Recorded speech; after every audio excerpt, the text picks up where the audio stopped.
Welcome to LOA Today. I'm Walt Thiessen. With me today is longtime listener, poet laureate, and Taya Master Anne-Marie Young. This is your daily dose of happy. We are so happy you decided to join us today. 100% certain whether my cat Joy is going to leave me alone today. So if you hear funny things with the microphone, or if you get funny laughter from my guest or my co-host today, you'll know what that's all about. It's just Joy, just being Joy. But right now, he seems to be content to just sit over there, so we'll just kind of leave it like that. Let licking cats lie, as it goes. So anyway, we have a special guest joining us today, Dr. Reynolds. Kairus is joining us, and he has a very, very interesting story because of where he came from and where he got to and how he got there along the way. We're going to be hearing a lot about that story in the next few minutes here. But Dr. Ray, first of all, thank you for joining us today. How are you doing? Yeah. I'm loving life, and I appreciate you having me. Thank you so much. How you guys doing? Well, fabulous. Wow. Doing great. And are you connecting from New York City? Yes, sir. Yes, you sir. are? Okay, yeah. And that's where you're from originally, right? Yeah, born and raised. All right. So give the audience an idea of your background and how you got to becoming Dr. Ray. Yeah, so my name is Reynolds Kairus. I was born and raised in New York City. And I was born in the 80s, raised in the 90s, post-crack epidemic, by a single mother on welfare. You know, your stereotypical inner city poverty-stricken youth. And I was able to turn it around, applying the laws of attraction to my life, where basically I've been able to go from a high school dropout who's been arrested, shot at, and destined to death or jail to now, you know, holding a doctorate degree in medicine and reaching over 4 million people worldwide on the internet. And, you know, in a nutshell, that's a summary of some of the things that I've been able to accomplish. But, you know, basically it all started with me listening to the universe, me listening to my conscious, and me just being sick and tired of being sick and tired and applying the things that we learn. Because a lot of times we learn self-improvement, we learn self-development, and we get a false sense of accomplishment. And what I mean is people, you know, it's a multi-million, possibly billion-dollar industry. You know, the industry of being happy, the industry of self-development. You know, my introduction to it was in Barnes & Noble. I don't know if you guys remember Barnes & Noble, but that was a bookstore. And the self-development, self-improvement section was my oasis. You know, I was like, wow, I can't believe that I'm able, and we're able as a whole, humanity, to accomplish such great feats. Because my thing was like, you know, as a youth, my goal was to be arrested for something more violent than my influences. You know what I mean? Which was like gangster movies, gangster rap, and gangster relatives, you know? But then I started, you know, tapping into this content. And for years I had this thing where it was like, you know, look at all these books I consumed, you know, look at my bookshelf. But after a while I realized like you can just choose one book. As long as it's the right book, and apply it, and you'll get the results that you're looking for. You will attract and manifest the life you desire so long as that you put in the work. You know, so one of the things I would like to share is that if there's anything that you find in me that you find to be commendable, it's just it was like, if I could do it, you could do it. It's just a matter of doing it. You know what I mean? Getting it done. I love the fact that you started in Barnes & Noble in the self-help section. I literally practically slept there to the point where the girl behind the counter was giving me sidelong looks like, what is wrong with this guy? He's here all the time. So I totally grabbed, but I mean, let's be honest, that's kind of an unusual selection for a gangbanger. I mean, how did you end up in the self-help section? You know what the problem with society is? I mean, I ended up there because I was always had this nudge of doing something bigger, like in the back of my mind, you know? And then I was introduced to like multi-level marketing where, you know, those pyramid schemes that kind of brainwash you to sell products and stuff. Mm-hmm. That was my introduction. They introduced me to self-help because they needed to like, you know, clean me up. You know what I mean? Like I used to go to their meetings and with like half my head braided, sagging my pants, and every other word was a curse word. So they're like, oh man, this guy has potential, but we need to polish him, you know? So what they used to polish me was like self-development, business related books. And then I grabbed those books and I used it for that business that I was pursuing. I don't know if you guys ever heard of Quick Star or Amway, you know? Amway, sure. Yeah, that was basically under that umbrella. And that was like my start to self-development because they were introducing me to like, you know, Tony Robbins and all these things. And Walt, I know your start when self-development was Tony Robbins in the 80s. I remember you bought his program. So you could probably like remember that feeling you had when you were like, oh my God, I could do this. You know what I mean? And that was my start, you know? Yeah, I was going to say something before that, but it kind of slipped my mind. That's right. It'll come back. Yep. That was my initiation into self-development. That's pretty funny too, because my first initiation to it wasn't through multi-level marketing, but it was through a sales program. And the sales program was for a company that was owned by W. Clement Stone, who's also one of the big names in the self-help industry. And like you, that exposure to self-help influenced me. It took me a while, it took me years to actually kind of make the changes, but it did point me in that direction. Interestingly enough, my time with that company didn't work out at all. And I ended up with kind of the opposite of what you were talking about. I didn't really open up to like, wow, this is all possible. It was more like I shut down to like, yeah, well, that's for everybody but me. I had that kind of a negative attitude toward the whole thing. So, I mean, I just think it's excellent, phenomenal that you just latched onto it like that. That's terrific. What I did was I extrapolated it. I extrapolated it into my further endeavors. So I learned all that information, and then I was like, wait, now I can use this to do this. And now I can use that to do that. And I still do. You know what I mean? Where I learned what I learned during that time, and I continue learning every day from content similar to your podcast, where you have to continue to feed the flame. Because as soon as you get off, while you guys are listening, and immediately after, you're going to feel motivated and inspired, but then you're going to be pulled back in by society, right? Then it chips away at you, the bills, the debt, the health, and all these things. And I got to tell you, people, don't make the mistake I made, which was I kind of pulled away momentarily from self-development. And then I fell into the trap of prioritizing professional development instead of personal development. So for people that are watching this live, you'll be able to see that behind me, I have a bunch of degrees. These are like my EMT healthcare degrees. Like I have something here that says that I got recognition from the fire department of New York City for saving lives. You see my EMT degree there. I see my medical degree. And I was so gung-ho about becoming a doctor and applying the law of attraction and applying self-improvement content that I forgot about myself. I forgot about my well-being. I was drinking 7 cups of coffee. I was 70 pounds heavier. My autoimmune disease was triggered by the stress, and I was all over the place, right? Because it's like you get so gung-ho about like accomplishing your goals. This is like the dark side of, you know what I mean? Like the dark side of success, where you I don't believe there's like toxic productivity. There's a lot of people like, oh, you're out working, you're working too much. I just feel that people are not strong enough to deal with it. And what do you mean by what do you mean when you say that they're not strong enough?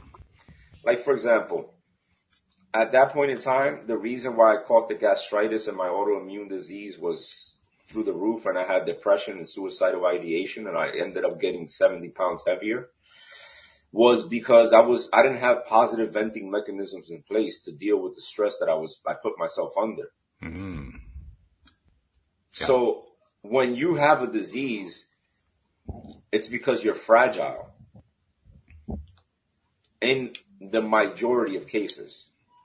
Not in every case, because there's outliers. There's people who are born with a congenital disease, you know, and that's a genetic predisposition or something that happened that that you couldn't really do much about. But for the majority, the general public, whoever's suffering from any disease or any type of ailment, if you go down to the roots, the root cause is gluttony.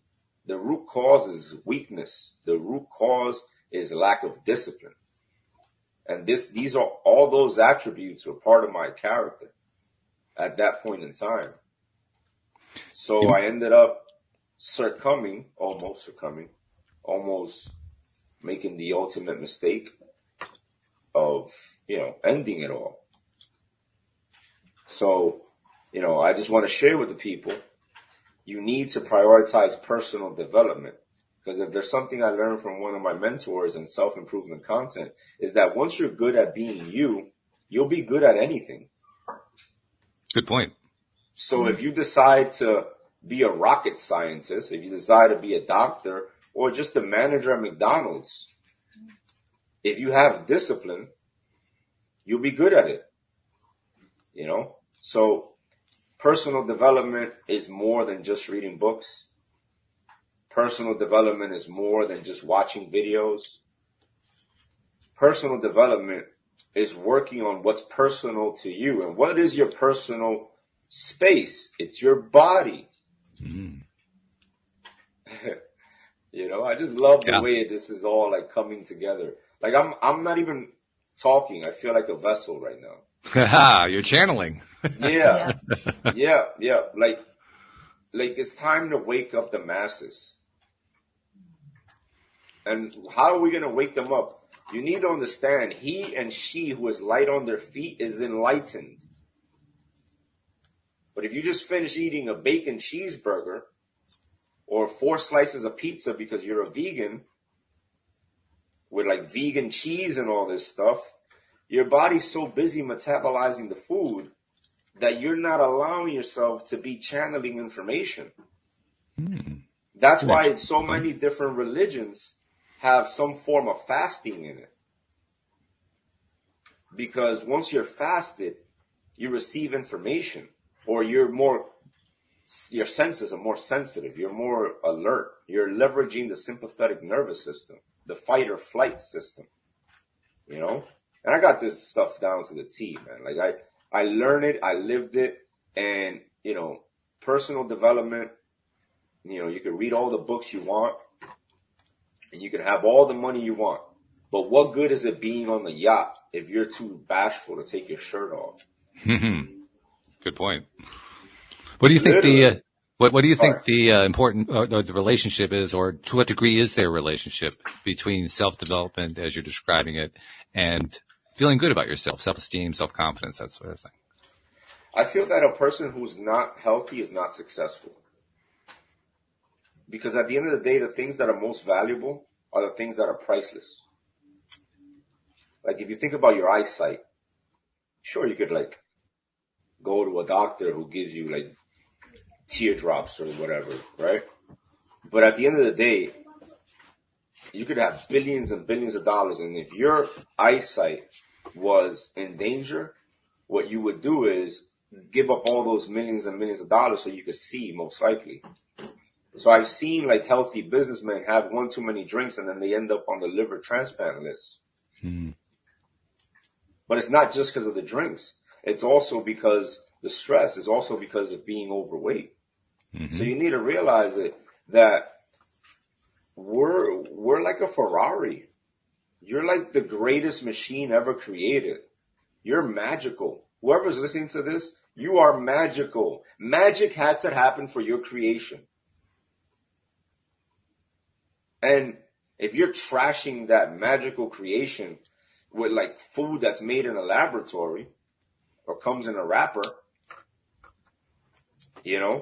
then you're drowning out your conscious. You're drowning it out because this oil, you're made for synthetic oil, but you're like, nah, I'm gonna put regular oil, or I'm just gonna put whatever gets it going. So if you're 1 pound overweight, just 1 pound, you're overworking your organs. Because your organs, let's say they say that everybody's organ is made the size of their fist. So if you squeeze your fist and you look at if you look at your fist, hey, that's the size of my heart, more or less, right? That heart is made to feed your ideal body weight. So if your ideal body weight is 150 pounds and you're 151 pounds, that's 1 pound extra that your heart has to supply with oxygenated blood, that your kidneys have to filter, that your liver has to detoxify. So, you know, if you're overworking your organs, then eventually they will fail. You know, it's kind of like you're very strong and you're climbing this mountain, but it's a lot easier to climb the mountain without a backpack or someone on your back. Yeah, that's You true. know what I mean? So it's like, for you to be successful, you need to be healthy. Like, go ahead. No, go ahead. I was gonna say, like, too much people place too much value on like getting out of debt and like buying stuff, or like the house with the white picket fence. Like, of course, get all that stuff. You know, live a optimal existence, but make sure you're strong in all areas of life. Physically, mentally, spiritually, financially as well. Like, I'm not a hippie. I'm not like in the woods. Like, I'm just gonna go off grid. You know, I'm not gonna like ignore society. You know, but at the same time, don't lean on that only. You know, I'm just speaking from my experience. No, absolutely. Well, I think we all do. I mean, that's what the value of perspective is, really. Yes. Anne-Marie, you've been really, really quiet here. What are you thinking about at this point? Well, I think when you eat better and when you drink water rather than soda, or, you know, you do feel better. It's definitely, I think, the stuff you put into your body is going to relay more of the outside. I know I tend to go, it's no secret that I tend to go to sugar when that's my comfort food. But I know that's something I need to work on. I know there's development in that area, but I also do think that the fact that I am overweight doesn't make me less spiritual. I don't think it makes me less of a person. There's just more work to do. Definitely. And by the way, there's things that I'm going to say that are based on my opinion, and everyone has a different perspective. But that's what makes it interesting. Yeah, but Absolutely. at the end of the day, the facts are the facts. What I'm sharing with people is factual. This is not my personal opinion. You know, and remember, a real friend is someone that's going to tell you what you need to hear, not what you want to hear. So if you look at my intensity, you're like, wow, this guy's like, what the heck? You know, oh my God, this is too much. You know, the reason why, and Marie, I just came from the gym. I just finished lifting weights. I got my kids behind the light, and I look into their eyes, and I'm feeling very much emotional motivation. I haven't ate, so like I'm also like very alert, you know, like so. But besides the point, besides the intensity and the emotion, the vibration I'm sharing with you, at the end of the day, lack of confidence, lack of energy is undeniably holding you back, and undeniably holding everyone back who's ever suffering from it. How do I know? Because I suffered from it. I was depressed. I was suicidal, 70 pounds heavier. And I've been overweight. People that are suffering from something, the first step for you to overcome it is to raise your hand and say, you know what, it's right. I am suffering from this. That's the first step. Owning up. And doing something about it. Yeah. And this is the crucial point, and this is what I mentioned at the beginning, where we need to put acts and action behind those wishful thoughts. And this is what you need, and Marie, and to everyone listening, and this is what worked for me. You need to see results as soon as possible. Because then it's just like a snowball effect. You know, like when you're trying to get something going, and then once you see the results, like, whoa, you said It wasn't until recently where you had like this momentum shift and you were able to pay off debt and you were able to see. So now you're like, wait, what I've been doing for the last 9 years working, now you're more incentivized to do it, right? So if you're pursuing a healthier lifestyle, a healthier mindset, the ideal way to really stick to it is to get results immediately. And what is the way to get results immediately? I'm going to give you guys the secret sauce. It's mentorship. You need to hire someone, like come out of pocket, invest in your life, because you're better off paying for a personal trainer. You're better off paying for someone to train you to get healthier than you are for buying medications for, osteoporosis later on. I think I agree with that. You do need to invest in yourself completely. Yeah, and then, if we're trying to pursue weight loss, and this is a very sensitive topic, but that's because society's sensitive. Like, society's just sensitive. Oh my God, I'm going to get canceled. Like, at the end of the day, I became a medical doctor in the Dominican Republic, right? And I noticed that the poorest people were some of the strongest people. Why? Because they had a lot of manual labor to do. They had to carry water back to their house. They had to live off their land. And then the wealthiest people were the ones suffering from high blood pressure and obesity and diabetes. And those were the people they were getting their feet amputated from eating way too much Oreos and drinking too much soda. So at the end of the day, I'm speaking from both perspectives, from the personal perspective of what I lived and what I felt, and also what I've seen and what I've read in the books, where like overworking your organs is not good, feeling lack of confidence, or like, taking a picture from a certain angle, so or like wearing extra layers to hide what you don't want to be showing. It's just like it nudges away at your subconscious. Sure. Because you're identifying with it.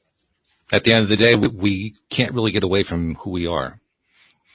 And every time that we try to, we end up going in the wrong direction. Yeah, and then it's like, at the end of the day, your subconscious, like I read the what is it? The book is like The Power of the Subconscious Mind, which is like a very, very, very, very detailed explanation of the law of attraction. Like it talks about how your conscious is your thoughts and the subconscious is the soil where you plant those thoughts. Those thoughts are seeds, and that's how you get your reality. So you could like scream on top of the mountain, I'm beautiful, I'm rich. But if you deep down inside feel that you're lying to yourself, you can't undo that. Well, you're talking about the importance of congruence.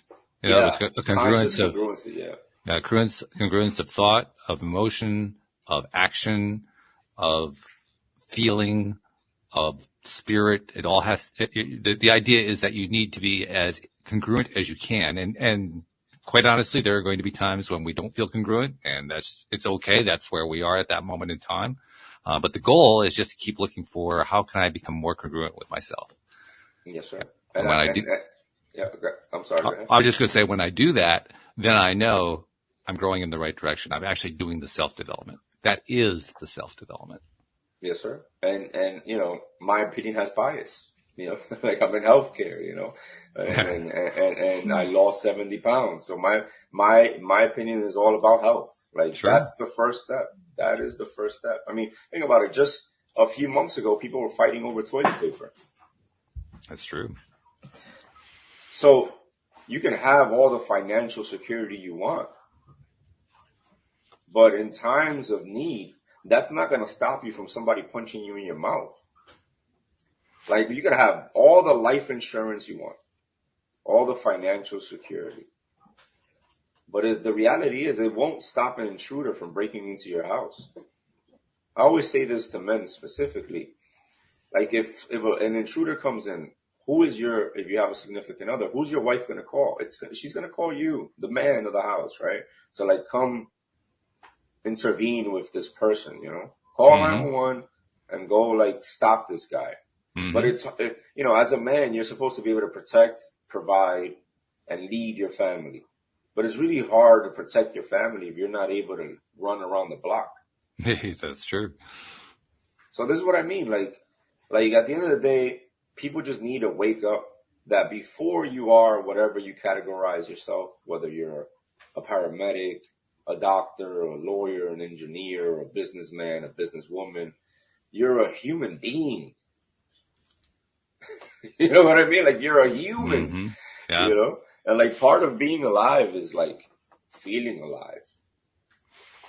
How do you feel alive? If you ever think about like when you ever go on a jog, or like you're playing with your kids or playing with your dog, and like you're breathing and the heart is going, like that's when you're just like, Those are the signals. Yes, sir. Signals we have a tendency to ignore. Of course, when we ignore them, they do tend to come back stronger and stronger. That's a theme that plays out over and over and over again. I like to call it the 2x4 effect. The first time around, you get the little tap on the shoulder, then it's a nudge on the shoulder, then it's a push in the back, and then it's a real hard push in the back. And then if you're still ignoring it, then you get the 2x4. It just keeps coming at you until you finally say, okay, I'm paying attention. I get it. Yeah. And unfortunately, there's people that don't. Well, yeah. Some people they succumb to the 2x4. Yeah. Yeah. When I go to the emergency room and I see a lot of people who, they're suffering from their chronic disease, I'm just like, yeah, this person was hit by the 2x4. You know what I mean? Like, it's like you kept, like I have an aunt where she has diabetes, and like she's got like this thing with her pills, and it's just so many pills. Oh my gosh, so many pills. But under that, her favorite pastry is under the pills. Yeah. You know what I mean? Like, she's got her favorite pastry right there, and you open up her fridge, and she's got like her avocados and her diet Snapple and her diet juice. And she's also got the, she calls it the poison, And well, at least she labels it well. I mean, she knows what it is. And my grandmother, one of the people that I love the most in the entire world, she suffered from obesity. And she succumbed to all the problems that come with obesity, and so I'm familiar with the mindset, like my grandmother, they were like, you gotta eat cauliflower and no salt and all these things. And then like one day I was eating pizza next to her, and she's like, the hell with that. And she grabbed the cheese on the pizza and just ate it, like she was like, I'm telling you, so I know. And then you know what it is? It's depression. That's what it is. It's depression. Or to put it another way, it's feeling out of control. Yeah, it's depression because you have something called a positive feedback loop. Right? So the positive feedback loop, you have this thing where you feel bad for doing something. You consume something, like let's say alcohol. You consume it, you feel bad for consuming it, and then that leads to like guilt and shame for doing it. And then it makes you seek comfort. And then you end up consuming the thing again. And you just keep spiraling with it. Yeah. And this is my reality with pornography. Like, it's like the more you do it, the more addicted you become. And the more shameful you become, which is a horrible mix. And if you look at an alcoholic, a person who's obese, and a person who's a drug addict, what they have in common is depression. And what they're doing is just using a different vice to remedy that guilt that they feel for ruining their lives, ruining their finances, or ruining their body. One of the things I've always consuming it again. One of the things I've always found to be somewhat morbidly fascinating is the degree and often the extent to which we will go out of our way to defend these little loops that we get caught in. They're often called comfort zones or familiar zones or whatever. It doesn't really matter what you label them. But for whatever reason, we human beings, we're just kind of drawn to them. It almost feels at times like they're outside of our control. And of course, the moment that we're saying that is the moment that we've stopped our own self-development and kind of handed our power off to somebody else.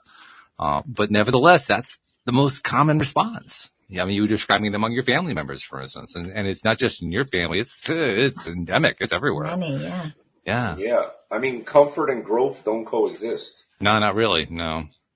At all. Like, if you think about any time you're growing, you have to make yourself uncomfortable. Mm-hmm. Mm-hmm. Like, how are you growing when you're on your couch with your feet up, watching TV? There's no growth going on. Not There's very stagnation, much. and it's Yeah. sedentary. Mm-hmm. You know, so I do martial arts. You know, I practice like advanced jujitsu and the fundamentals of it as well. And like, although I find myself getting choked at times, you know, or almost being paralyzed from things that I do, as intense as that may sound, it allows me to grow as a man. Because remember, part of being a man is providing for your family and protecting your family. So I consciously make myself uncomfortable so I'm better equipped to protect my sons and my wife and my daughter. I just had a brand new daughter. Her name is Dahlia. She's 3 months. Congratulations. And, Congratulations. My sons, they're that I mentioned. If it's all right, I'll introduce you. Yeah, sure. Xavier and Reynolds, please stand to my right so you could be in the shot. Are they coming over? Yep. There he is. Hey, guys. Hi, guys. Yep. And, okay, guys, let me continue our conversation, please. Nice to meet you. They said nice to meet you. Cute kids. Yeah, thank you. But one of my favorite parts of pursuing this and why I speak with so much emotion about everything I say, it's because it allows me to be a better father. It allows me to be a better husband. It allows me to be a better son. It allows me to be a better mentor, a better life coach. Like embodying these mindsets of a can-do attitude, embodying these things, it's not about you. Well, in one sense it is, though. It is about you in the sense that doing all those things also helps you feel good in your own skin. You feel good about yourself. But once you prioritize doing it for people that you love, because humans are willing to do for the people they love things that they don't do for themselves. Absolutely. Yeah. Yeah, so it's like but the we'll benefit from it as well. Like for example, when I go work out, for example, to me it's therapy. Mm-hmm. But of course, it's like aesthetic benefits as well. But so what I mean is like, yeah, you're absolutely right. We're definitely benefiting from it. But to me, the biggest benefit is to see, like my kids, their teacher was like, "Who's your favorite superhero?" And like unanimously, they said, "Daddy." That's great. Like they'll look up to like other superheroes. Mm-hmm. But like the way like yesterday, it was Easter here in the States, and we had like a family gathering. And like, I swear to you, they came up to me with sincere love and respect like 50 times. That feels good too. Yeah. Oh my God. It's so sincere. Mm-hmm. And it was because of, they're witnessing their dad, like being a hard worker, helping people, being healthy, not drinking alcohol, being disciplined with his food, being disciplined with his emotions, vibing at a high level. That's like, really good. Yeah, it's priceless is what it is. Yeah. Yeah. And there's a lot of joy and a lot of love in that too. Yes, sir. And a lot of clarity. I mean, because what you've really described is how you, through your journey, you found new levels of clarity every step of the way to the point where you have this massive amount of clarity today. Yeah. And it's like clarity and inspiration is one of the most important things we can share with the world. And it works too. I mean, when you share, yes, I mean, it's great when we're sharing like through a podcast, like we're doing right here, but when we just live as who we are, in our world with our people, just doing our regular stuff, it gets out there. It's not like we actually have to go out of our way to, okay, I'm going to project all this great stuff to all these people over here. No, they just kind of, they pick up the vibe just because that's where you're at. It was funny. You were talking about the cyst on your finger, and you're like, I threw my laser, I put my laser eyes on it, and it didn't work. You know, that was hilarious. Yeah, because the thing is, it's like you just gotta like, because the results speak for themselves. You don't have to convince anybody that you're positive. Right. You just are. And you attract the people who are vibing on that frequency. You will attract those people. Because, like, think about it. If a person who ever suffered from road rage, they're losing in life.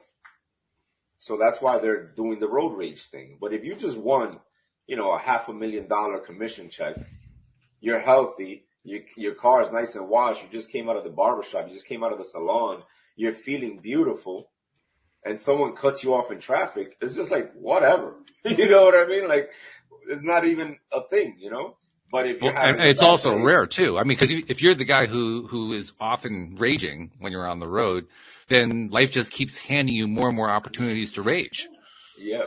I love that thing you said about how, like, you just gotta, like, not think about it. Like, you gotta reframe it. You know what I mean? The more you think about it, the more you attract it. The power of reframing is almost indescribable. It's just incredibly powerful. Yeah. I remember, Emery, the first time that Joel Elston. I don't think I've told you. Joel Elston's coming back. Is he? He is. Yeah, he's coming back starting tomorrow. Tuesdays, we're going to be doing the Tuesday recordings at 7 p.m. Eastern instead of 4 p.m. Eastern, and that's when he can actually do it. So he's going to be back on a weekly basis. But incredible! Congrats. I'm excited. I know a lot of listeners are excited too. Is that Joel Osteen? No. That Joel Osteen is a different person. This is Joel Elston. This is a guy who's a friend of mine. He lives in the Richmond, Virginia area. He's a former psychotherapist, currently a life coach, and has an amazing story. And certainly as influential in his circles as Joel Osteen is, as Joel Osteen is, but different guy, completely different guy, and a different story, and really an interesting guy. But anyway, I remember the time he was telling me about this concept that we're talking about here, and I didn't quite believe it at first. Now, this was early on in the podcast, so this would be like 8 or 9 years ago. I remember him describing what we're talking about here, and there was a little skepticism. And Dr. Ray, I'm kind of curious.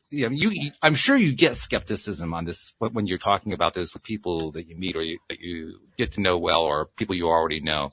When you get that skepticism, how do you handle that skepticism? How do you deal with it? I realize that it's not their time. Ah, yes. Because the thing is, like, when I used to smoke cigarettes, there was a time when people used to be like, yo, you got to stop. You're going to get cancer. I used to be like, I know. So it's like some people are just, you could lead a horse to water, but you can't make him drink. Right. Yeah, you've got to be able to do it yourself, ready to do it yourself, haven't you? Yeah, one of my favorite phrases is a takeoff on the cliche you just named, which is you can lead a human to inspiration, but you can't make them think. Yeah, and that's so factual. Mm-hmm. We have to, like, one thing I learned is we have to value our energy and value every second of our life, because every second that passes, we get closer to our death. Like, we need to have a sense of urgency. We're dying a little bit every second. And I don't mean to be morbid, but I have to. And if you're spending time trying to help people that don't want to help themselves, you're wasting your time. You're kind of talking about you're talking about the flip side of appreciation, actually. What do you mean? Well, you're talking about people who are in a place where they really don't appreciate where they are, and they don't really appreciate where they're going. And so you're asking yourself, well, is it worth me spending my time on people who don't even appreciate where they're going? Yeah, you gotta. One thing I learned is, because I meet a lot of people, and I've struggled to help with those closest to me. But you gotta spend your time and energy on people that value your time and energy. Mm-hmm. Yes. Mm-hmm. Because they'll just take you for granted. And, one thing my mentor told me is, I lean more towards like the hard truths and kind of like what I need to hear. So my mentor, I was like, listen, man, I want to really help these people that have diabetes. I really want to help them. And they got high blood pressure. You got to let them die. Like, what? No, that goes against everything that I learned, But it made sense. Because it's like they know what they're doing to themselves, yet they continue to do it. So until they're ready to change it, you can't really change it. Now, that doesn't mean you close the door on them and ignore them. Right. It's more like we got to be like a lighthouse. And I'm sure you guys heard the concept of the lighthouse, which is basically, the lighthouse shines its light in the middle of the sea, and it will guide you to safety, will guide you home. But one thing particular about the lighthouse is the lighthouse won't go to you. You need to come to it. Right. True. So the way I look at myself is somewhat of like a lighthouse. Like, I'll make sure that my discipline's intact. I'll make sure that my daily habits are intact. I'll make sure that my mindset is intact. And I'll let that light emanate and let it attract who it's supposed to come. Because some of the people, like my YouTube channel, I have a lot of videos, almost 500 videos that I've uploaded trying to help EMTs and paramedics, for example. And I've uploaded videos, and some of the most hurtful things are being said by my colleagues all around the country. You know what I mean? So that's a testament of how, like, some people just don't see the importance of what you're doing. And that's also a big challenge. Let's be honest. That's a really big challenge, because we are going to encounter people along our journeys that don't see eye to eye with us, that disagree with what we're doing, that think that we're nuts, that think we're, fill in your blank with whatever your favorite adjective is. But they're basically just going to say, no. And the big challenge is to accept that that's where they are. Yep. It's not where I am. I mean, I'm in a different place than they are, but that they're at where they're at. That's it. Yep. That's all there is to it. It doesn't mean that 5 years later down the line, that something you still said then suddenly resonates. It very well could, yeah. Yeah. And you never know when that's going to happen either. Yep. That's why we just stay there for them. Love them unconditionally. Right. Like I have family members. Listen, they're in their 40s. They're homeless. Last time I saw the guy, he had urine in his pants. It's hurtful. Like, I was raised looking up to you, and now you like went down this spiral. You spiraled out of control with the substance. Yeah. But I love him. I gave him a hug anyway. Come here, I love you. And I tell him, like, listen, if you did a few more push-ups, you can maybe replace the alcohol. If you jumped on my mentorship program, I can help you. But they don't want to be helped, and that's what I mean. Like, it hurts, but at the end of the day, hopefully it'll turn around. I would love to, see him like change it all around. Sure. But at the end of the day, you gotta like let him be. It's it's hard. A form of respect, really. I mean, it sounds odd to say that, but it really is a form of respect. Yes, for whatever reason, they are deciding to go down that path, and the universe just keeps handing them one example after another of here's another opportunity to either pick the same thing you've been doing or switching up. And they say, yep, I'm going to keep picking the same thing I've been doing. Yep, I'm going to keep doing it. Yep, I'm going to keep doing it. Yep, I'm going to keep doing it. And people, I'm sorry to interrupt. No, that's all right. People they'll try to refute what you're saying, but the results speak for themselves. Oh, yeah. Like I remember I was in the sauna and there was like a nephrologist there, and he's just like, the beta blockers and all these medical jargon that I'm very familiar with. And he was talking about healthy and overall health. And I'm like, bro, and then he was disagreeing with the fact that like you could watch what you eat and do exercise, and that's not the ultimate sign of health. He was just like doing all this stuff. And he was like brainwashed from all the years of prescribing medications.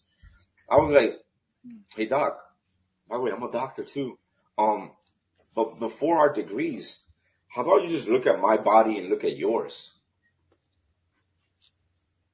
You just gotta like stop it right there. Like, just look at me. I'm sweating. I'm muscular, and I'm healthy. I'm not even taking any like supplements to make this happen. This is just from hard work. This is from discipline. And you're over here with like man boobs. What are you talking about? And why do I bring this up?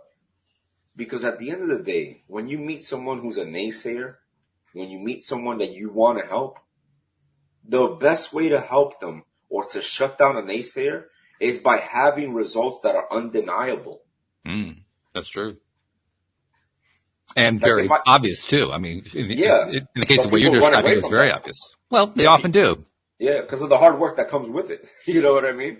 Like, one of the reasons why, like, people are looked up like a six-pack and having millions and millions of dollars is so coveted. It's because it's really hard to accomplish for some people. So they just give up. You know what I mean? But yeah, just if you love somebody, I always say, if you love your wife, if you really love your kids, don't talk about it, be about it. Prove it. And how do you prove it? Let's say you have a daughter. I met this mom. She was overweight in the park. And then she was with her daughter who was also overweight. And we started talking, and she was telling me how her daughter was suffering from bullying. And I was like, that's your fault. And she did not want to accept it. But you need to take extreme accountability. Like, it hurts me that she was suffering from bullying because I was once bullied as well. But you need to realize, once again, if you're that lighthouse for your family, then they're one step closer to being in your light, to being like you. So my kids, for example, they also do martial arts. They also do push-ups. They also watch what they eat.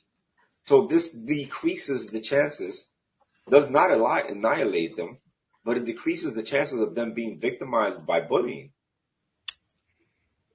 So this is how I look at it.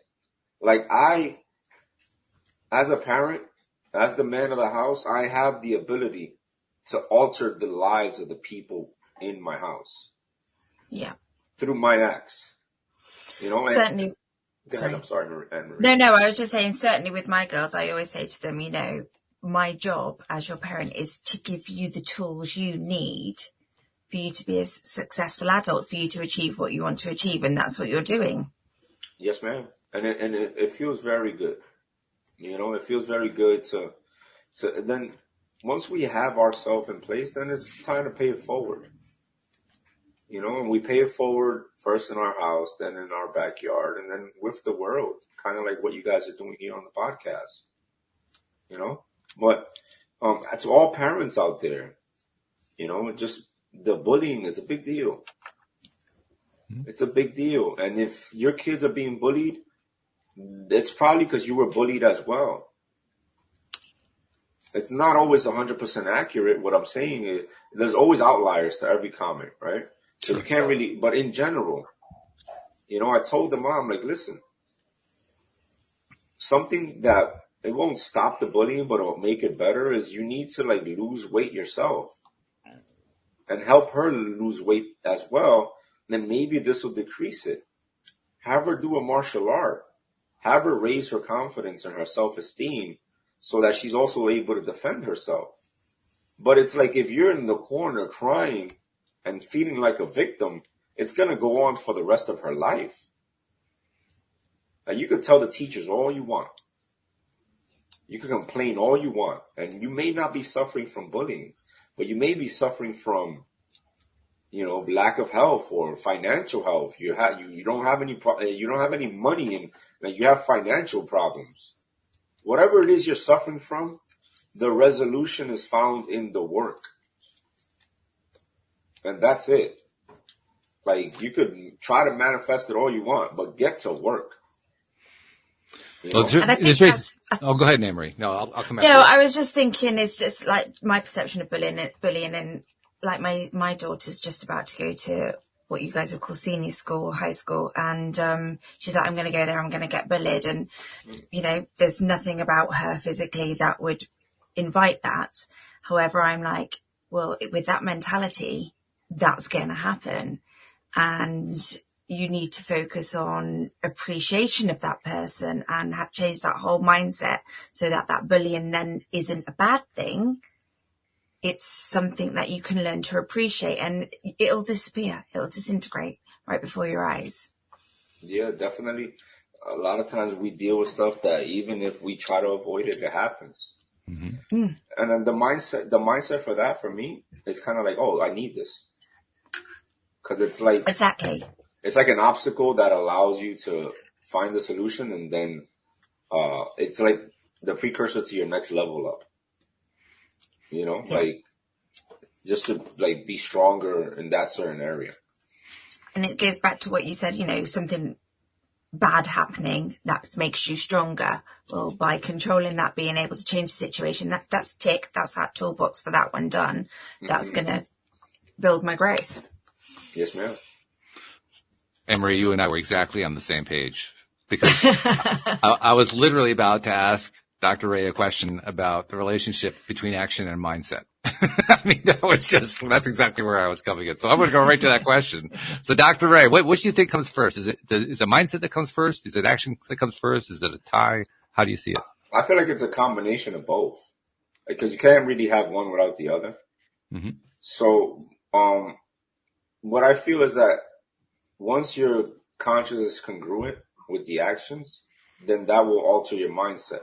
But once your mindset is congruent with what you want, then that will alter your actions. So you got to get around high-level thinkers so you can have high-level thoughts.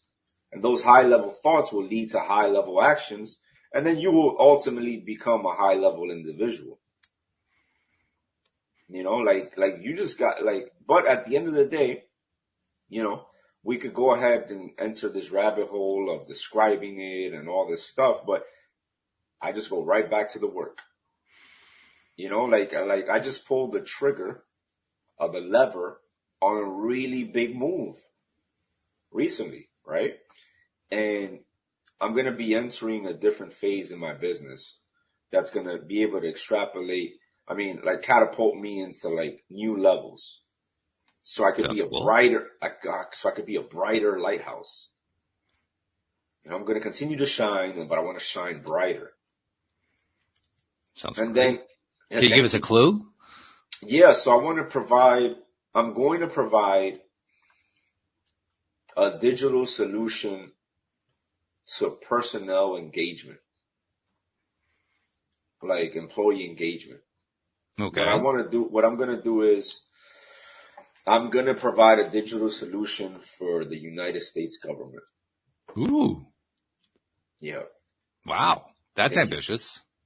I mean, why not? Yeah, but still, it's ambitious. I say to you, not like you're being condescending. I'm just saying, this is my thought process. Like, why not? Yeah. You know what I mean? Like, it's just like, just go all out. Like, you're going to spend the same effort speaking to, like, giving a digital solution to, like, a grocery store. You might as well spend that same effort to, like, helping the nation and the world. Wow.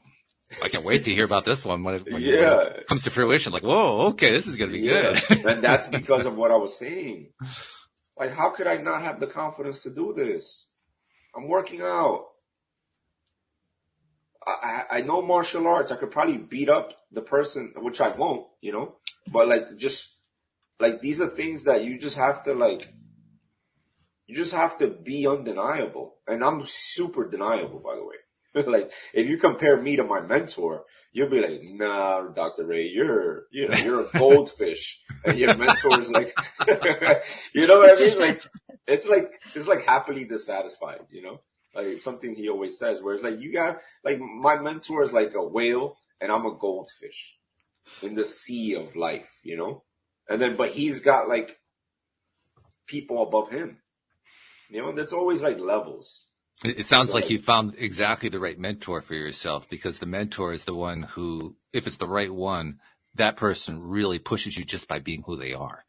Yeah, exactly. And that's the secret sauce, like I mentioned before. Whether you're trying to be healthier, Whether you're trying to improve your finances, your relationship, your house, or whatever, you need to find someone who's strong in that area of life and have them teach you. Let them teach you.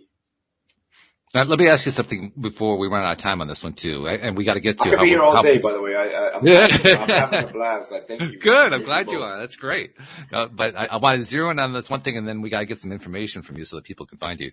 But when you were looking for a mentor, I imagine you were looking first, and then you found him rather than the reverse order. Although it could work either way. But what were you looking for? How did you find this guy? So a lot of people say social media is a problem. Social media is a tool. You're the problem. So the algorithm will show you what you want to see based on your searches. So my searches were always like self-development, law of attraction, and like just being a better person. And like some way, somehow it ended up on my screen. And then I went into the rabbit hole of like figuring out who this person was. And by the way, he doesn't like to be promoted by his mentees, because he teaches us how to be life mentors as well. And he's like, bro, if you send them to me, I'm going to take your client. I want you to do you. I want you to shine. Mm-hmm. Which is what any good mentor wants.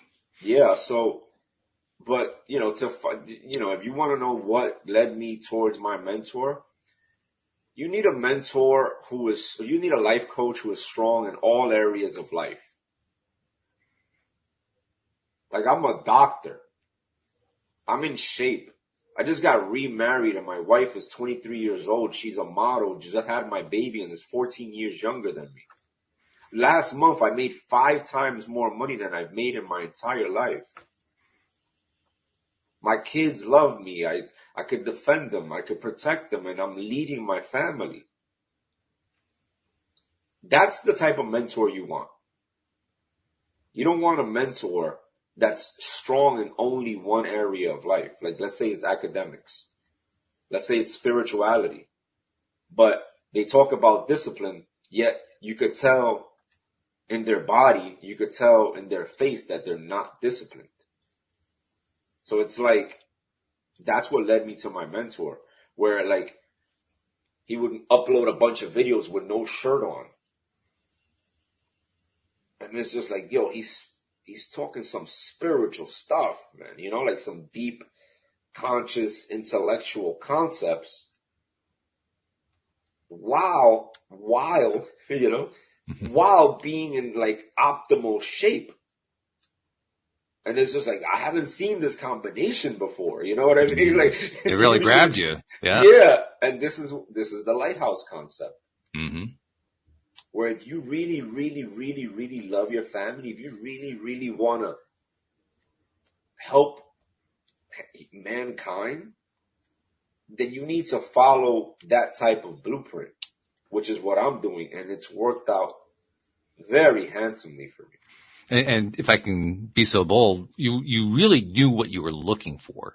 I think that's probably the biggest key from my perspective. You knew what you were looking for. I discovered it. It was like divine intervention. Like everything in my life is the law of attraction. Like I didn't know that's what I was looking for. What did you think you were looking for? I was just online looking for like improvement, because we all get that nudge. Like I want to do better. Like, people that are into this type of podcast, people that are into this type of content, we're always like, all right, what else can I work on? But then when I discovered my mentor, I was like, oh my God, this is God in the man form. Not that he's the God or whatever you believe in. No, I follow. It's someone sent by God, the universe, or whatever you believe in. I feel like God has soldiers, and we're here to like fight his battles by leading people towards a righteous way of thinking and living. I would suggest that you actually were looking for him. You may not have been consciously looking that particular day, but I think that was an ongoing pattern going here, that you knew what you valued. You valued being in shape. You valued being a provider. You valued being a protector. you give a lot of attention to that. You focused a lot of your mind thought on that. You focused your action on that. That is looking for your mentor. Hey, So, I have to agree. Yes, sir. You know, I have to agree. Yes, that's sir. exactly what was going on. I mean, I think you did a brilliant job of it too, by the way. You found exactly the guy you were looking for. Yeah, I mean, I'm very confident, but I don't take credit for anything I did. It's just all divine intervention. It's all God. It's all the universe, the law of attraction. I feel like it's all under one umbrella, and it's just divine intervention, it's just meant to be, This has been a really fascinating conversation, and our hour is up, but we got to get a couple more pieces of information from you. First and foremost, for somebody who is considering perhaps that Dr. Ray might be a mentor for themselves, how would they reach out to you? So I'm very active on Instagram, and you could reach out to me at NYC Streets MD. That's NYC, New York City, where I'm from. Streets, because I originated in the streets by being arrested and all that stuff, to still being on the street, because sometimes I work on the ambulance as a paramedic in the South Bronx of New York City. And MD, because I'm a medical doctor. So NYC Streets MD. But I'm also on LinkedIn, on TikTok, on YouTube, on Facebook. You'll find a way. All right. Just make it happen. Sounds great. And then, like I like to do with all the guests that come onto the program, you were talking about this earlier, the importance of giving, of being there and helping somebody else and giving your attention in that way. That makes you a giver. And like all givers, you give and give and give. And there are many people who, they perhaps heard you on this podcast, or they heard you on another podcast, or they read something that you wrote, or they saw something that you posted somewhere on social media, and you helped them in a way that you never knew about. I think it's important to recognize that. So on behalf of those people that you've never met and you've never seen, thank you for what you've been doing and what you continue to do, because it makes a big difference. Thank you for that. Likewise. Thank you so much. Appreciate that much. And appreciate you, Anne-Marie, as usual. This has been Thank you, Anne-Marie. That was good. interesting. Yeah, this is good stuff. Thank you so much. Thank you guys all so much. Thank you to our podcast listeners everywhere. We'll see you all next time here on LOA Today. Goodbye, everybody.